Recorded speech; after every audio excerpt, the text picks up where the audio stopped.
Yep, Aurelion Sol permaban versus CLG, and Zach permaban versus everyone. Yes, there's Caitlyn also banned by Airvox. Took me a second to catch it, but I'll get there. There's Elise banned again by CLG, so also adding to the banned a horrendously large amount of the time junglers. Elise going to join Zach once more on red, and then we'll see if the LeBlanc ban rears her head again for CLG. And we'll see what Airvox want to do. Able to ban supports before, instead going to stick. All right, we've got almost all of them back. Are we going to get the LeBlanc as well? Shen was banned out. Let's see. No, Gallia, a little bit of switch here, so they're not going to have that triple flex availability. Seems like maybe too many, and I think Airvox have a lot of things to deliberate here for this first pick. The one thing I do like about CLG as a team that plays Xayah and Rakan is they can threaten it and just take it here on their first rotation, but LeBlanc was left open, so with Galio banned, it is going to be first picked here by Airvox, so once again, putting so much promise into Froggen's ability to play this champion and hard carry a game. And if we remember back to Echo Fox's game versus FlyQuest, he had a very effective game on LeBlanc, and he did go with the Hextech Gunblade as well into the Sheen. So like he's weaving a lot of auto attack damage into that LeBlanc.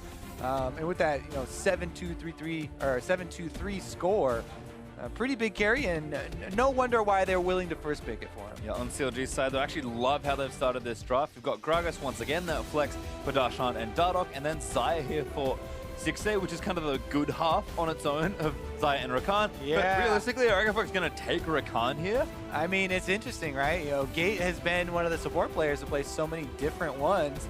It looks like still you have the opportunity to grab Rakan, because if it goes through the second ban phase, not sure if Echo Fox would rather just play super lane punishing combo like Caitlyn Karma or something like that, Caitlyn Lulu, and just try and punish them. And that was fast from who he's apparently got his counter pick prepared already. There's Kassadin locked in for the mid laner of CLG. Lee Sin and Canada for Airvox are sticking with that strong, aggressive early game. But I mean, Kassadin's a champion we thought we were going to see so much of it. Yeah, Kassadin came in with a lot of buffs and hasn't really had the pick frequency that we expected, but he's always been a pick into LeBlanc and seen really often there because using the shield off of his Q, he's able to get pretty decently through that lane phase and then scale up very nicely, as all Kassadins are looking to do. Plus, it opens up your double teleport options. And double teleport is something that CLG, ever since Afram has been on the team, which is a very long time, have been able to utilize very effectively. We can see phase 2 bans have started. Lucian and Tom Kent, CLG again using their red side phase 2 bans to take down a complete bottom lane, with Airvox having no picks there that we can kind of see. And there's Rakan and Rengar banned for Airvox. So they'll split up Xayah Rakan, which I think CLG expected, and take Rengar away from Dardoch. So maybe thinking that Darshan wants to play the Gragas, or at least respecting that it's an option for CLG. Yeah, exactly. Keeping that flexibility open. And we'll see, because there's There's a blitz. We've been seeing the blitz come back over and over, and Aframu has been a long time blitz player and loves this champion, but he almost never got to pull it out, right? But this goes back way back. Yesterday we saw another blitzcrank, not very effective, but see how Aframu tries his hand at the champion. Bold to take it in a final game here where your series is on the line, but yeah, Gates back to his old tricks. That's our support Sedwani if you haven't seen it before. Gonna pair it with a Varus here. That's Keith's bot lane pick. Yeah, exactly. The first thing that you feel when you see a blitzcrank is, oh, I should take a melee support into that, so if I get pulled in, I'm not totally screwed, right? Free dash. And Sedwani is gonna be able to have more stuns than previously after the rework. It's actually very interesting to count how many extra melee champions are on her team to help proc those stuns. And, Grig will be helping with it with the Lee Sin. He's very mobile, so maybe they are able to stack those up quickly for the little skirmishes. Anytime you have the jungler and support working together with a good combo like that, it means that the mid-game vision control can really benefit, because you always want to see your jungler and your support pairing up for that mid-game control. Both Sejuani and Lee Sin are very mobile, so there's a lot of options for that duo if Gate is able to, go work closely with Grig. Yep, and looks like this was the combo that Immortals ran yesterday. playing with Xayah and Blitzcrank. So I thought it was initially for Ole something about the matchup, like with a squishy support. Haku had Karma in that particular game. But I mean, like you said, the support counter pick available here for Echo Fox. Gate takes the melee Sejuani, thinking that maybe, you know, this is the best thing for it. But it may just be that this pairing is just another good lane for Xayah. Yeah, and so I was casting that game, and so the problems with the Blitzcrank were that they weren't able to capitalize off of any of the pressure, off of any of the pulls. Always, you know, the pulls were resulting in either trade kills or even disadvantageous positioning for they themselves. So we'll see if Aphromoo and Stixxay on the Xayah Blitzcrank combo we'll be able to have more success this time around into Gates Sejuani support. Yeah, it's certainly a lot of fun, if nothing else, here between our bot lane 2v2. But Game 3 has now started. Echo Fox and CLG going to continue a very good run to start the split off early, but only one can remain 2-0 Kobe. Only one. And it's going to be really interesting, too, because the duo of mid lane and jungle has a lot more kill pressure for Grig and Froggen. However, you know, Hugi on the casting, he also talked about his scaling, and Graves obviously has very good scaling of his own. So CLG's jungle mid, which you usually think of as the playmakers for this team, Dardoch obviously, and Hugi's always roaming around. You know, those guys are going to have to wait a little bit, at least through the early games, to scale up, get through lane phase, get a few items before they're really the ones making the plays. Aphromoo and Darshan are the two guys that are going to be the main focus as far as any sort of action that CLG are the ones, you know, trying to start. Yeah. Well, I will say for Dardoch, it is kind of makes sense to me that he's kind of back on more of a carry-style champion. He went off on Rengar in Game 1 of this series. But, you know, he has been playing Gragas. He's played Ivern even already in this split. So he's clearly trying to diversify as a player. But I think in this sort of situation where, you know, you just have one game left to try and take the series, Dardoch is going to take something more like Graves and kind of play a bit more aggressively, and something that we've certainly seen works for him, but is also very comfortable. Yeah, really comfortable. He's got the animation cancels on Graves down very, very well. He was one of the first to pull off the R knockback animation cancel with Graves, and he definitely has all of the auto attack cancels down very well. Both of them will be starting at the Raptors, so no surprise for either of them. Lot of vision for Dardoch, though. They saw him both you know, on the Raptors, and they have a ward on the red, so they'll be able to see the second camp here for Grig as he versus the Grow grab his buff, and that means Dardoch has plenty of options available as far as which blue quadrant he even wants to go contest. Looks like might just power farm his whole red, though. We'll see exactly what Dardoch wants to do, but down on the bottom side, Aphromoo getting hit up. Level 1 trade's actually starting as Gate using that W, swinging that flail around, trying to get some poke in, but this is some pretty classic Blitzcrank. Just zone them off, threaten the pull, and take the brush control for as long as you can. Yeah, the problem with taking another melee into the Blitzcrank is that if you're double range, you kind of can guarantee that you'll get the first level 2. But since CLG bottom lane got control, good flash, great flash from Darshan, follows though, and Dardoch with the rebuff, he's gonna flash in, he wants first blood, and he's gonna get it. Yeah, so we mentioned a little bit that Dardoch was gonna do the full red quadrant clear, and he was up at Krugs, but then immediately, early gank onto the top, kills the Kennen. Once again, split push Kennen off to a bad start as Darshan and Dardoch both blow their flashes to secure that kill. Certainly seen that story before for CLG, though, picking on Lupa and the Cannon early, try and keep it down for as long as possible. Grig are going to go ahead and take this blue buff as Dardoch returns to his blue quadrant of the map. And, I mean, Lupa, he wanted to wall, but just a little late here. Yeah, I mean, Dardoch just barely got into position. Perfect there with the red buff. As soon as they see his flash as well, no hesitation. Doesn't have lightning rush, and he's toast. Cool flash from there from Dardoch, I think, trying to make sure minions didn't block bullets. Graves is kind of a weird one. Yep. He wanted to get close for the point blank. You get extra damage as well because all your bullets are going to hit. But then finishes off. I think the Q is the thing that actually got the kill in the end. Regardless, though, got to revisit this casting because Hugi is getting blasted in the mid lane by Froggen, and LeBlanc definitely able to punish early, which is very good for Echo Fox. Yep. To clarify, it is a counter matchup, but Kassadin's early levels are almost always very rough. Froggen kind of abusing what advantage he has, but who he should play catch up as he gets levels into the queue, and of course gets farm and experience Scaling always highlighted with Cassidy. Darshan TP's back to the top side. Lupa's on the same. So Lupa keeping that pressure up, but Darshan's got a big stack of minions to farm here. So it should be able to play catch up. And that early assist actually has given him 3 early Doran's rings. So he's set up in the lane. Full build. Very quick. Yeah, pretty much full build. The triple Doran ring top laners are actually, I think there's a nerf on PBE slated for those. But very effective right now. You know, you get all the mana. Oh! That hook was very accurate. Afro Yeah, right through those champions. 2v2 though. Friggin' Froggen getting aggressive. He got chunked, but Dardoch very powerful. Gonna force him away from the play. Just coming in to push that wave. Meanwhile, no real sparks flying. Nice chain from Froggen though. Gonna result in some extra harassment as he gets the Thunderlord's proc as well. Pretty rough situation for Huhi. He's still gonna try and get off a delayed recall, so he's gonna lose more minions. Froggen with the first pick on the LeBlanc yet again. See if he can get this early game rolling for Echo Fox again. Yeah, it's a really uninspiring buy as well.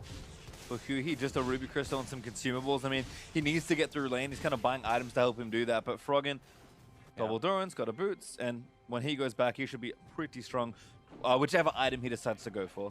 Super successful interrupt on the back there. And Gragas a little bit easier at warding that brush. He had a pretty similar timing, but body slams away. Now from another hook there onto Gate, but Gate's going to charge out of the way. Stixxay low on mana, but kind of firing feathers out towards Keith. Afro threatens with a knockup, but Keith kind of dancing around all that potential crowd control quite nicely. I think Dardoch is just waiting for a... That all was nuts from Darshan. Gets the body slam in as well as cooking the barrel. Dardoch's here and Lupa absolutely caught in the smoke screen. One more, no Grig gets the save and turns it back around. Darshan goes down. A little bit too far forward there. Dardoch was not level 6, so he had no ultimate to finish off the kill onto Kennen. And, you know, as slick as that was to start everything off, counter kill goes over to Echo Fox. And now they've got some money back in the hands of the Kennen. He can increase the minion lead as well as even up their jungler presence. Pivotal counter gank there from Grig. Able to kind of right the ship there in top lane. Suhi and Froggen still doing battle. Suhi getting a bit more aggressive now that he has Riftwalk and Dardoch behind him, but 2v2 action is not stopping either. Afro lands the hook in tower range. No, not quite Gate. He's taking damage on the feathers, but the root's not there. Keith firing onto Afro when that happens. Yep, cover fire there from Keith. Every time that Gate does get pulled in, Keith is there to dish out the damage, and he... Oh no, oh no, he's on a one! Afro gets a knockup! No! He flashes out of the way, heal forced out by Keith. Oh, tough one there for Gate. Yeah, that's a sneaky ward. You got to keep track of those lane wards. Sometimes it's really difficult, though, if the enemy team is pushing. Take another look at this. Darshan got a very nice ultimate into the body slam, into the wall, which ensures the extra damage there from the end of the line. But 2 turret shots. Got a little bit of minion block there, and then Grig comes in with a very slick safeguard into Sonic Wave combo and cleans up a really quick counter kill. Back in the mid lane though, Froggen still up about 15 minions over Shuhi. Is Gate actually looking for something around the mid lane? Might just be sweeping up vision at this point. No ultimate yet for Gate to try and make a play with, but going to empower Grig. And this is a pretty strong roam combo actually. You mentioned tracking melee champions on the same team as Sejuani. That only combo that can exist is between Grig and Gate, but if they can lock somebody down, that's an awful lot of CC for Sejuani to help Lee Sin do all that damage with. Yeah, and the auto attacks after a lot of burst that people don't really account for too often. Calling in junglers to help shove the waves here as the mid lane battle continues to rage. Huhi stabilizing after level 6 with Cassidy. You feel so much more comfortable, and he's able to keep the CS discrepancy about even at that one wave. There's actually been a lane swap here for CLG deciding, you know what, bottom lane, not feeling too hot right now. We're actually going to move Xayah and Blitz to the top side of the map. This does help Dardoch steal away this blue buff as Afram is there to cover for him. Yeah, they do this post, 7 minutes, so the extra reduction on the turrets is gone. But even so, teleport comes in, and Echo Fox are going to react very quickly to power down for some first turret gold. I'm actually going to burn the TP on Lupa's side to make sure this goes down. Froggen will have his back in a minute, but they're going to win the race here with Grig also coming down from the jungle, so she'll push through the lane and try and deny a few more creeps, but first turret and the gold does go to Echo Fox. All right, see if they can use this momentum. The Infernal Drake, so common in this series, is there yet again, so that would be a very big pickup for Echo Fox as CLG opt into the top side pressure. They're going to continue pushing onto the secondary turret, and Rift Herald will spawn after they finish up there, so it's a possibility that CLG then retreat over to Rift Herald and trade that objective as well, but Hui's going in. Grig gets the smite though, and Hui trying to get the kill on the jungler, but so many stuns in for Lupa. Q lands in, he Rift walks away! 2v1 outplay by Echo Fox. Yeah, I mean, 2v1. I mean, look, Hui probably shouldn't have done that. Yeah, exactly. I was like, Hui goes in there, and now it's a little bit of aggressive move from CLG, but they're kind of floundering after that play. I don't know, maybe Hui didn't expect the rest of Echo Fox to have collapsed down there, but he goes in for the solo contest on the Drake. And Darshan gets a little bit of harassment from Froggen's side. Yeah, I'm not that confident that Hui, even if he's just trying to steal the Drake, he's going to have a whole lot of success, so... Going in for a steal versus Lee Sin, he's got smite and everything. Yeah, exactly. Yeah. I don't know about that one. Well, Hui gonna cost him some pride and also his life because of a catalyst now. Teleports back to the mid lane to try and keep up on farm. He's only 10 or so behind, but I mean, Lupa was stealing the blue. Hui sees him and was like, yeah, I can go in, but you have no other vision. I think they assumed that the rest of Echo Fox recalled to defend their top lane push, but they had not.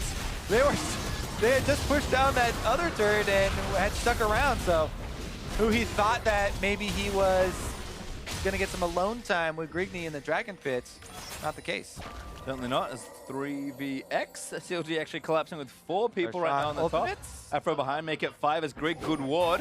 Nice ulti there, moves Gate back into the team. He's going to get rooted, but dashes out of the way. Hui gets that first kill. Now the TP's are in for Echo Fox. Keith trying to flash out of the way as Froggen's caught Dardoch with a nice grab on a Grig. Is going to force him away with the safeguard. Froggen slays Dardoch though as Darshan's going to leap forward onto Keith, and 6-8 just needs a few more autos. There's the bop there from Darshan, able to get yet another kill. In the end, that's only a 2-for-1 for CLG, and Looper is pushing mid lane on Kennen. The CS is slowly climbing up for him, so CLG expend a lot of resources here. See if they get punished for it. Grig does a kick here, so I can maybe look for a play nice ward from Afromu though. He's going to stop that from happening. It's kind of just the outer type they're looking to get. Grig actually burns his safeguard for a few extra autos. Froggen wants to stay. He does get grabbed up, but they will get the turret. Froggen trying to dash out of the way, and that's Lupa running interference with the ultimate. Gets a massive set of stuns as Grig looks for the kick. Finds Afro, wants to get him, and does execute him eventually, but Hui is going to get Lupa on the other side. 6-8 flashes forward for the next kill. Yep, and they clean up Grigny as well. CLG don't defend the turret, but they do get the kills on the other side, so they're losing out in a little bit of map control with the objectives, as long as that gold is close though. They just want, again, the scaling to take over. Dardoch and Hui feeling pretty decent about themselves. Extra kills here going over to Hui also result in stacks on the ring, right? So have to account for that, as well as a possible earlier completion on his Rod of Ages. Well, given how kind of poorly the laning phase went, any help's good here for Hui as Echo Fox. They know what's happening here when they commit to this play. Both teams are well aware. Okay, they're committing to finish the turret. We're going to try and get the kills on the outside. And Darshan is able to kind of close the gap here as Kassadin very adequately equipped to chase down targets. 6-8 avenges his partner Afromu as well. Now red buff over to Dardoch actually. Going to keep farming through for himself. And as we have a quick checking with a few items, nothing major completed just yet with the exception of a Lupa is Blade of the Ruined King. Froggen does appear to be going Gunblade. Yeah, that's what he went last time. And it's a possibility. Still, why does he have a Phoenix Codex? Maybe we're going 2 different routes at the same time. Maybe. Splitting the difference. We'll see. In the middle here, though, we have Afromu going into Tricky Brush, and I believe that they still have Froggen around, yeah? Looking for the hook. Froggen blind is just going to take the ward down instead. Doesn't want to get hooked by Afro, but Afro busy with the control ward. Exactly. He has to worry about Hui, who's hovering up on that top side. Froggen off to a very good start, so, you know, with the extra minion advantage and the possible completion of a Hextech Gunblade. That will give him sustain for the split pushing game that starts to come up. All teleports are down except for Loopers, though. So Equifox, slight advantage there. He's going to give Looper priority in that side lane. It's actually bottom right now. 1v1 faced off against Darshan. Froggen's going to go ahead, dance around the blue buff for himself, but get it nonetheless. And there are, like you mentioned, kind of 4 teleports in this game, despite one only being up right now. Looks like Grig is going to start the Rift Herald. No vision in the pit for CLG, although probably have a decent idea. As I say that, they're not checking just yet. Pressure in mid lane from Fox is going to kind of force them away from their area, at least for now. Yeah, as you said before, it does take a long time to do the Rift Herald because she has so much life and you really need to rely on multiple eye-opening events. So they're able to come a little bit leisurely here and put a stop to the Rift Herald. Dark has to worry though because Froggen provides a lot of burst. Looper back into the turret. Nice ult there from Darshan. And now Looper's going to let it rip with his own ultimate. Darshan maybe a little too far forward. Needs one more stun, but needed 2 more mucks to get it. Looper not able to get that kill, but even then with Darshan starting that fight, Looper pretty effortlessly wins that 1v1. Yeah, don't underestimate the sustain on that Blade of the Ruined King, especially versus tanks. Afro moves coming to threaten the turrets. But again, back to the Rift Herald, and that may be the last straw here. Enable Equifox to pick this up and possibly set up a stronger push. You know, they're out-CSing CLG across the board, pretty much every single lane. Only the jungle position really going well there for CLG. And as we said, they have the lead in turrets and dragons. If they can continue to use this to widen the gap, would be ideal. Froggen again playing on a side lane. Blue buff on level 11 with his TP almost cooled down. 20 seconds till that's available. So plenty here for Fox to play with. Darshan and Huhi have their TPs up though, so maybe look to play around the map as things do press forward. Huhi actually hiding in a brush for now, kind of making sure no one's hiding with him. Froggen's already back to base, and the Gunblade is now completed, so just wanted a bit of extra early CDR. I imagine that's going to be Morello's in short order, but Froggen now with some decent split push potential, but of course a lot of assassination at his fingertips. And it's actually a pretty important spike here because Huhi's Rod of Ages is just completed, so it's still stacking a bit here, whereas Froggen has a very nice spike on the Gunblade and should be able to push the wave first. You can do a lot of healing even if he takes a trade in between. Huhi is waiting up in that brush though while Dardoch takes the dragon. So CLG looking to take multiple things at the same time. We'll get the Drake here. Fox not too interested in that. Maybe setting up the Rift Herald push instead. Cloud Drake though will go over to CLG as Keith hanging out in mid lane on the strong side towards his jungler. Gate here as well as Fox again and shove it back down mid. And look at the top lane as well. Froggen using that spike we talked about to continue with the pressure onto Cassidy. He's not scaled up yet. Bottom side though, Looper uses his blade active. Yep, does get a good amount of speed. Actually doesn't even need to use Lightning Rush, which he did not have until just now. And he's the Rift Herald mid lane. Fox just pulling CLG all around this map and trying for something. Oh, the grab does find Grig, but there's a Chain of Corruption back in onto Stixxay. Huhi though around the sides get kicked away by Grig as Lee Sin's trying to make an exit. Blade of the Ruined King popped on Afro, needs a bit of extra speed, and that Rift Herald push gets thwarted almost instantly as Gate is forced to fuck out from under the Zyre, but Froggen trying to assassinate Stixxay, gets a huge amount of damage, uses everything to get him through it all, and now Kate busts out from under Afro's marker, but still eats it on the other end as Darshan. He's forced to fight out from the chain of Froggen. CLG again collapsing so far, but Wooper is doing work on the bottom side. Fox just need to buy time. Ooh, and they're able to disengage after canceling the teleport, so now they're buying time for Looper to push on the bottom side. Pretty good evasive maneuvers, and Froggen on the LeBlanc, consistently able to find the target on the back line, takes down Stixxay. Maybe even takes down Dardoch, looks for the chain, doesn't land it in onto Graves. Red goes over to Grig though, who picks up the smite, and now damage on Huhi. As Keith is firing away. Afro also low. Hook lands in, but he might just get stunned for it. Huhi moves in and does go on a killing spree. Ultimate moves in. Keith does get Afro, but Keith does go down on the other end. A 2-for-1 trade mid lane, CLG. Oh, they're able to scrounge up some extra gold for themselves. The turret almost dead though. Looper gonna get it, but he needs to book it ASAP. He's able to get out of there. Stixxay not around in time to try and lock down the cannon. And cannon is gonna be prove to be a bigger and bigger nuisance as the game pushes on. Phantom Dancer now completed for Keith. We'll see what Looper gets with his 2 daggers. Got excited there for a second. Looks like maybe Hurricane, maybe PD's on the way, but there's a Zeal up for Looper now as well. Yeah, much better focus from Echo Fox this time around. All right, let's take a look at this 2v2 because they want to keep the pressure up and finish these turrets off. They got a large amount of damage onto Huhi, but again, Gate gets pulled under the turret and immediately bursts. Then with the silence, Aframu is able to secure that kill onto Keith there. However, he does sacrifice his life getting into auto attack range. I think it's definitely worth it though. You want as many kills on this Kassadin right now as you can possibly get because Echo Fox are doing a very good job at keeping up the pace. One of the biggest criticisms leveled at this team is that they slow down in the mid and late game.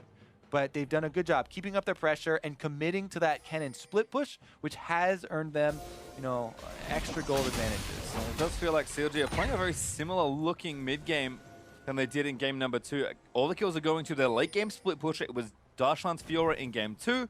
It's who he's casted in here in game number 3. And just again, trading, trying to keep the gold close. Yes, Echo Fox do have 4,000 gold up already. But if they don't fold too hard to all of this 3-lane pressure, then CLG will be able to fight their way out eventually. It's just a matter of holding on and not giving too much away. And this is one of the strats I really enjoy, you know, when watching double teleport teams. Having one of them trail the other split pusher in case Looper goes for an engage onto Darshan, who he was there to capitalize for a kill. But Looper plays it intelligently. He doesn't have any eyes on the Kassadin, so he doesn't fully commit you know, to harassment onto this big tank. Yeah, and Echo Fox just charging down mid lane. Gonna try and do additional damage to that tier 2 turret. Its health got pretty low in the exchange where Aframu did trade his life for 2 on the Echo Fox side. Darshan is actually coming in for a flank. CLG might try and force a fight. Oh, misses onto Dardock. In fact, a lot of CC missed there onto Dardock. Afro looks for a very predictive hook. Yeah, I think that maybe that was the last place Froggen had left a distortion, and he thought he was going to go back to that. Didn't quite see it there, though. Regardless, the flank attempt from Darshan is not going to get them an engage, and they do lose out on one more wave due to Looper committing to his split push.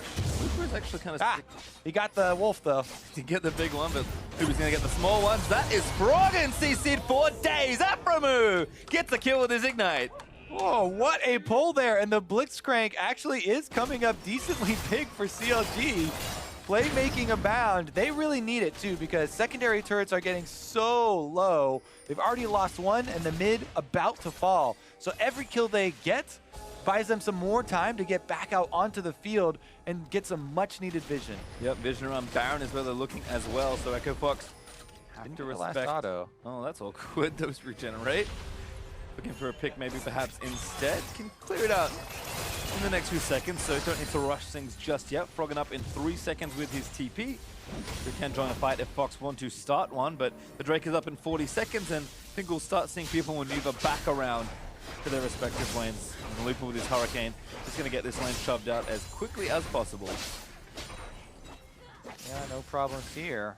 And especially with his flash available, very secure in his split push now. The 2-item power spike for Cannon can easily annihilate a wave and then roam into the jungle to try and set up this dragon. And I think it's looking very good as far as Echo Fox setting up for the dragon. We have to say, CLG has a lot of playmaking potential. Aframu on his Blitzcrank. Can he land the God Hand? They're setting up some control wards to try and get Fog of War to work with. Yeah, and again, like game 2, We watch Gate. Oh, good hook. That's going to Gate. CC's going to chain in, but he does flash over the wall. Summon a spell down, though, does not cost CLG much. Pull in a flash. That's one less escape for Gate now. And remember, he's playing a lot of these melee supports, but they are fairly squishy as not much income early in the game. Meanwhile, the split push here from Huhi really building up. They've got a giant, like, triple stacked wave slowly building on top side, so they'll be able to corner Gate. Yeah, Gate's actually just trying to go all the way to Looper maybe as Grig next one caught it off from Darshan's going to knock him back towards the team. Needs to kick them through and does get a nice triple kick to maybe escape. The whole time though, Looper is still pressuring that bottom inhib turret, so CLG have to answer. And they're going to use up one of their teleports. Also, they let Gate get away for a while, but now he's roaming back around through the turrets. Gate's going on his own adventure right now. Passive does wear off, but pretty tanky as Stickers may be found in. Lupa trying to fight Huhi and Afroomer and Dardoch, who's also coming into the fight. Lupa, this start going a little too long, flashes out of the way. He's trying to dance around the rest of CLG, but 4 members are there, and Dardoch puts the final nail in. They already used Darshan's teleport, and Hui's super low, so Fox goes straight for Baron. Well, this could be awkward. CLG needs to book it as fast as they possibly can. Stixxay is the lone defender right now, as the ulti is not going to stun him. Stixxay holds onto his ult as well. Froggen does get the chain down, but he's still rooted at the end of it. Froggen still not going to go in, but he needs to try and save the day. Hui looking to clean up on the other side, but they still have their jungler. Baron goes to Dardoch, who steals it somehow. I have no idea how that happened, but CLG is starting to clean up. There's the ult from Dardoch, gets a kill. 4 members of Fox dead, and they lost Baron. Goodness, tragedy strikes for Echo Fox. CLG get the pick on the bottom side, then not only kill off 3 more members at Baron, but they steal it to boot. Dardoch comes up so big for the team, and just like that, they gain all the momentum in the game. Baron push gains them more gold. They'll have empowered recalls to go purchase with. Cloud Drake is there for the taking. Red buff is there for the taking. What an absolute monstrous turnaround. The gold gap has completely closed and now overtaken for CLG. How did Dardoch steal this? All right. First of all, Stixxay dodges the Sejuani ultimate, and then this 1v1 with Froggen as well. Let me take a look at, he's able to dodge that wire with the ult. Then he starts auto-attacking the clone. Dardoch, though, just flash Q auto smites right over the wall. Really big burst there. Able to claim it, then style kill. Ults over to get Froggen. Whew. Yeah, you could say he feels at home on Graves. Certainly looks like it, as CLG turn the game around with one very impressive looking play from Dardoch. And I mean, now we've almost got 3 items for Huhi. TPs will be coming back off cooldown, but so much pressure in every lane with Baron. And Lupa's split push, which was looking so great, he just has to 10 these waves while Baron is up. Blue buff going to go over to Dardoch as well. Afroomer's going to grab that one. All right. The map is CLG's to play with now. Huhi on the cast it in. Stacked up, got the extra little bit of burst damage from the Sheen. And since he went for the Zhonya's second item a little bit earlier than sometimes we see, he even has playmaking potential for team fights. Stixxay, though, takes a bunch of damage from Froggen and has to burn his ult. Good patience from Stixxay. That was the one you wanted to try and stop hitting you, so it doesn't get the proc on the passive. Yeah, definitely necessary there. Barely saves his own life, but a big cooldown that he's going to wish he had. Oh, 2v1-ish starting. Looks like CLG collapsing towards his bottom side, so Lupa had a bit of help from Grigny, though. Hui's already diving in. Chunks Lupa down to about 60% health, and Darshan is on the backside of the turret with his ultimate. Echo Fox, this might be a bad turret to try and defend, and they'll back up towards their inhib turret. CLG with the Baron buff. Had a couple minions there to help them out, able to take that one down. 5 turrets to 4 now, where only moments ago it was 4-1 in favor of Fox. Exactly. Again, we're seeing the downfall of so many split push teams. When your Kennen team gives up one big mistake, like 4 kills and a Baron over to the other team, then he's kind of forced into team fighting, which is not where he wants to be. Right now he's flanking around the outside, though. Grab on the gate. Froggen again looking for a kill, but Stixxay blows up Gate on the other side. Darshan taking fire, but is going to live as Huhi dives back in onto Lupa. CLG still here with plenty of damage, going to rip that turret down.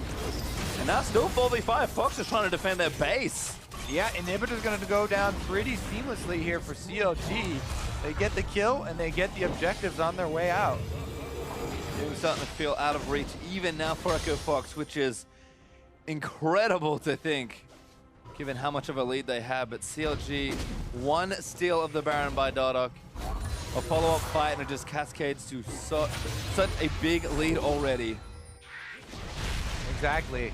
I really like seeing these 2 team comps play out, because Echo Fox, with the early pressure, they have the split push advantage. They're running CLG around, but CLG came up with some big plays to get right back into it. And here's another pull from Afroomer to start it all off. Darshan is on the front line, and he wants to be better safe than sorry. Just flash out, make sure they don't give anything back, and they slowly gain their map advantages. Super Minions will now be trailing into the bottom. And that's one of the best sides right now. Yep, there's an Ocean Drake coming up in a couple minutes, but when Baron does respawn, you'll be happy to have that pressure, and that is quite the Baron power play for CLG. 7,600 gold or so. Definitely well above average, which last time I checked for the North American LCS was around 3,500 for average ones, so more than double what you usually get. And you have to take all those factors into account that we mentioned. They were initially behind when it started. They got a bunch of kills right after Dardoch stole it, so that adds on and that counts. Plus all of those turrets that they get to clean up. The comeback Barons are the ones where you see on that extreme end of the scale. And again, CLG just always know how to set up their map, not just like what to do and how to win with a lead. They're very good when ahead, and you can kind of see with the amount of damage they were able to do with that Baron buff just how good. But I think it feels like they see the map in every different position and kind of understand all the different iterations. There's so much synergy, so much strong macro play, and it's the kind of team that, yes, will take a game that looks horrible and just turn it around with a 7,000 gold Baron power play. And Afro, another hook there, flashes in for it. Does knock up Gate again, who seems to be magnetized. Although Froggen leaping back in. Afro this time the one to go down as a chain of corruption. Doesn't quite spread around Gate. Still taking damage. Ult there is going to move Greek back in, but he's going to kick Stixay out of the way. Root's going to land in, but Stixay has to back away. Yeah, Afro did not want the flash pull to land onto the support Sejuani there. Gate is able to take it, and that is a turnaround. Hold there for Fox. I think CLG still, upper hand here, but actually Hui now committed. Going in, he's so strong on the Kassadin. Does use the zonies to defend the counter assault coming from Fox. Fox still fighting again. Now it's their turn to kind of play that scrappy trade game. Try and claw their way back into the game. Oh, Dardoch stealing everything today. Very fitting laugh there for Graves. Who are we going to get? Blue buff is level 16 now as well, with 3 items completed and 10 stacks on the Dark Seal. So what was a very mediocre landing phase to turn into quite Yeah, let's take a look at this. Afro, it looked like he wanted to thread maybe past Gate to hit Eve with that, but Gate was very close to that. And Sejuani's big model. Not a high chance of making that one pull off. Rig kicks one out of the way, but he's still getting chased down. Darshan with the last barrel. He's able to take down the Lee Sin. All right, that is a fortunate pickoff. CLG had a lot of vision, already since they were pushed up for so long, and that's why they were able to pick off Grigny. Now they transition this into the Baron. No jungler available to smite steal. So now Fox have to fight. Gate gonna get hooked again by Afro. CLG just staying in here. Froggen trying to poke them down, but Hui able to take a decent amount of damage. No way to steal it except that they just go in for it. And looks like Smite should be unlocked. Stixay gets it instead just to make sure. Grab finds one and Looper goes down. Dardoch on a rampage, able to take his 5th kill of the game. All right, CLG now with Baron and minions in the top lane. They can just swing over to the top side, but they're keeping up a bit of a chase. Froggen looking for Darshan, does a good amount of damage. Gonna get another chain in. Darshan able to clear the gap. Gets enough distance with the body slam. They do refocus. They go up with those minions in the top lane, and they should be able to get another inhibitor. Well, KP is going to come in. Gates, Keith, and Grigor all trying to clean out that bottom half of the map. Froggen also late on his attempted pick onto Darshan. So that's an inhib down. We've got another one already down in bottom lane they got earlier. So pressure still on for CLG, and they might look to end here. Look for the massive hook on the Keith, but Afro barely out of range, and Froggen again dipping in, trying to pick some people off, but CLG just a little too strong right now. Next turret number 1 goes down. Baron is still active, and the minions are pushing in. All right, Looper's back here. Fox, the final stand could be right now. Next to turret, it's going to be assaulted. Grig gets grabbed by Afro move to try and seal the game. 5v4 once more. The Redemption's going to reset it. Darshan back into the fight. A huge amount of AoE. He's going to chain together, and Keith is going to go down. Everybody's caught. It's almost an ace for CLG. Froggen barely living in the fountain, but the Nexus is open, and CLG will seal the series 2-1 over Echo Fox. This is a game where you'll look back to that big play. CLG going bottom to pick off the cannon and immediately getting to Baron in just enough time to steal it and clean up 3 more kills. After that play happens, it's just such a huge swing, and CLG had so many playmaking abilities available that they're able to turn the entire series back in their favor. What a close one, though. Just a huge punch in the gut when a Baron gets stolen like that. CLG made maximum use out of the Baron that was gifted over to them. Huge props to Dardoch for that steal, but also CLG able to come up with all of the kills on top of it. And again, a team that knows exactly what to do when they have leads like that. You can see Greg had a great series for himself. His 2017 summer debut in the LCS, being consoled there by the team and their management, but close one there for CLG. They'll stay undefeated for now, but that was definitely not how they wanted that series to go. It was such an exciting series. Echo Fox really made them work for it, even down to the last few moments there of the last game before this Baron is stolen. Echo Fox have so much control with their split push. Certainly do, and I think in a lot of ways we had questions coming into this week. How good are the teams that did go 2-0 last week? We had questions for Echo Fox, CLG looking good, but we always want to see, can they improve on that? And I think this series does show these are both very good teams, at least in the first half of the split. It was definitely an exciting one to watch, especially as CLG are usually the ones with the split push advantage, and they're the ones trying to run the other team around, but it's fun to see them scramble and try and come up with a solution there, and they were barely able to pull off that pick. I think that was definitely the breaking point of the game, and it was super close to going Echo Fox's favor if they were just a couple seconds later to that Baron, but that is going to be the end of this story. Certainly for now, I believe we are lining up an interview, if I recall correctly. Maybe, maybe not. We'll find out in just a second. Usually how we go about things. Certainly is. Darshan will be on stage shortly. We'll just kind of cue that one up. And I mean, we can take a breath, talk about the series as a whole. I think Echo Fox, you kind of mentioned it already, but I'm also not a huge fan of the cannon. I mean, the way they win is get Frog and Big and then play with that advantage together. When you isolate Looper, a player that's already kind of struggling to build synergy with the team, build communication, it just feels like, yes, he's an excellent player. Maybe leave him there to kind of figure out how that happens, but didn't work out too much for them, unfortunately. Yeah, Darshan definitely came up huge for CLG in this victory. Well, for more on that series, let's check in with Jat and CLG's top laner. Thank you, Pace, your time. And yes, I'm here with Darshan. First off, congratulations on the victory and a 3-0 start to the split. Tell me a little bit about your early start to the split and how it feels to be 3-0. It definitely feels good to come out with the wins, but I would love to win a lot more cleanly than we are. I think we're still making a lot of mistakes, and there's a lot to work on, but I'm still happy with the result starting 3-0. Yeah, and just talking about the series a little bit, you were on tanks in games 1 and 3, the victories, and then you had the split push Fiora game where you got very fed, but weren't able to come up with the win. Can you talk to me a bit about the contrast in the play style when you're on that tank versus when you're on something with Fiora and how the team plays around that? Yeah, so when I'm on the tank, I don't really have like the damage or the potential to carry in terms of like if I get fed enough, we can't lose. But I have a lot more utility and I can sacrifice a lot more for the team. So I kind of just see myself as like a utility player that can kind of just be more supportive. And I think that helps the team a lot because it just if we have too many carries, then it's pretty hard to play the game. So I can play both styles, but I feel like definitely right now we're better when I'm on that more supportive style. But I think either way, I feel pretty comfortable. And I kind of want to ask you a bit more about feeling like the team is better when you're on a more supportive style, especially with Dardoch joining the team. It seems like you more than any other top laner are willing to switch wildly between those two styles. And how does that kind of fit within the rest of the team when you're one game super resource intensive versus the other game losing a lot of farm to the other guy but making big plays for the team? I think it's just I'm very willing to sacrifice and give up. Like, I don't really care if I go down 100 CS against an 80 cannon if we win the game.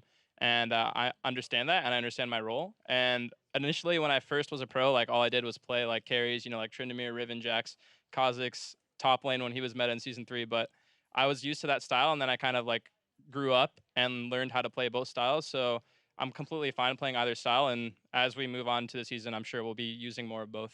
Yeah, and just looking forward towards the rest of the season. Last split, you had that disappointing ending, losing in the basically quarterfinals, and it felt like CLG was in this mode where they're going to try and turn it on in playoffs. But now you're kind of off to the hot start in summer. Where's the rest of it going for CLG? What's the goals for the summer split? So we have it right now on our whiteboard. Like, the first goal that we have is to go 18-0, not drop a single set. And so we're 3-0, 15 more sets to go. Definitely not going to be an easy road. We're playing TSM tomorrow. Should be our hardest game yet. So tomorrow will be like a huge indicator of how reasonable and how likely this 18-0 will go. So pretty exciting weekend. All right, setting the goals high. I'd like to hear it. Thank you very much for the interview, Darshan. Congratulations again on the win, and let's send it to the analyst desk to break down that game. Thank you very much, Jack. Good to hear from Darshan. Also see him on some carry champions. He was saying before, he has played some in the past. I think we remember a little Zion Spartan pushing down some lane. But to come out here, like they said on their whiteboard, 18-0, ambitious. Some people have low goals, so you always surpass them and feel good about themselves. CLG probably, if those are their level of goals, probably disappointed a lot of the time. Fans are ready. Yeah, fans are ready. They've been broken into it for years. But yeah, with the draft phase, there's actually a pretty interesting one because they give up the LeBlanc first pick. CLG is forced into a bit of a strange decision with their last pick in the first phase, where they have to choose between taking Kassadin, the counter for LeBlanc, or securing the Rakan for the Xayah-Rakan combo. They go with the Kassadin, probably worth it overall, I'd say, just to make sure that you have that counter pick to hold on to Frogging, because he almost got out of control this game. And then the second phase of the draft, it kind of gets weird where you're taking blitz blind, you don't know what bot lane, with the only target available right now is maybe an AD Kennen to grab, a very mobile LeBlanc, and then Echo Fox ends up taking the blitz, the Sejuani, so you kind of get this crazy bot lane out of nowhere. It was absolutely fantastic. We see the blitz pulls coming in, as you were saying. Aphromoo was able to bring that in.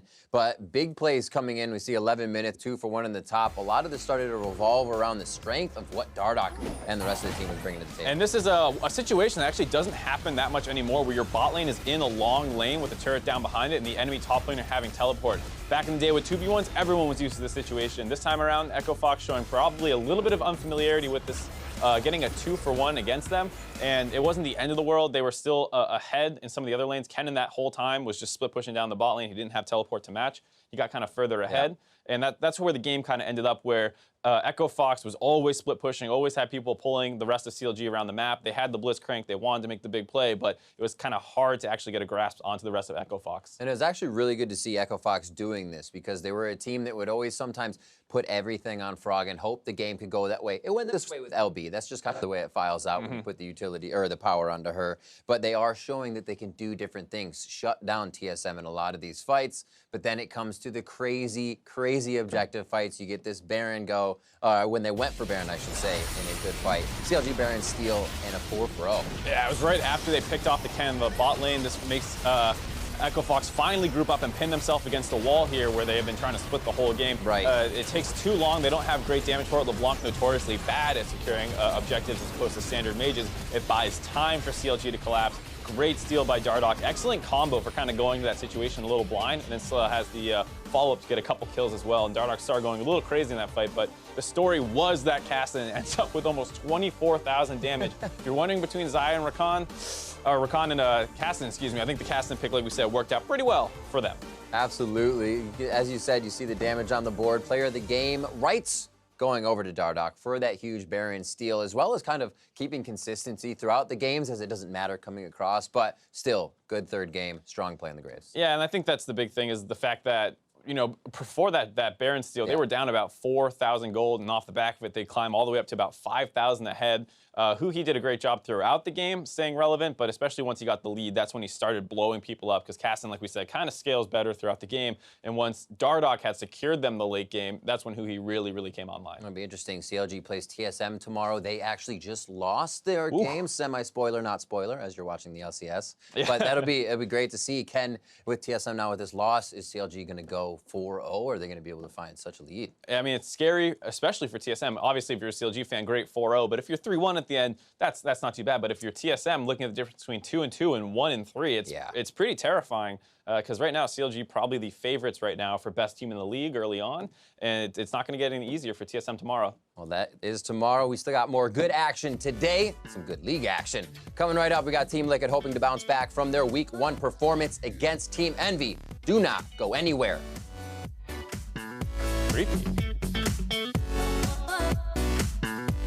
But since CLG bottom lane got control, good flash, great flash from Darshan. Follows though, and Dardoch with the river. If he's gonna flash in, he wants first blood, and he's gonna get it. Hui's going in. Green gets the smite though, and Hui trying to get the kill on the jungler, but so many stuns in for Lupa. Q lands in, he rip walks away. 2v1 outplay by Echo Fox. You're good. Careful, Zach. Punch it two. Lead no flash. Lead no flash. Nice, Jay. Lead no flash, no ulti. Chase lead. Chase lead. Nice, Trevor. Look at it clean up on the other side, but they still have their jungler. There goes Dardoch, who steals it somehow. I have no idea how that happened, but but CLG is starting to clean up. There's the ult from Dardo to try and seal the game. 5v4 once more. The Tenebnit's going to reset it. Darshan back into the fight. A huge amount of AoE. He's going to chain together, and Keith, he's going to go down. CLG will seal the series 2-1 over Echo Fox.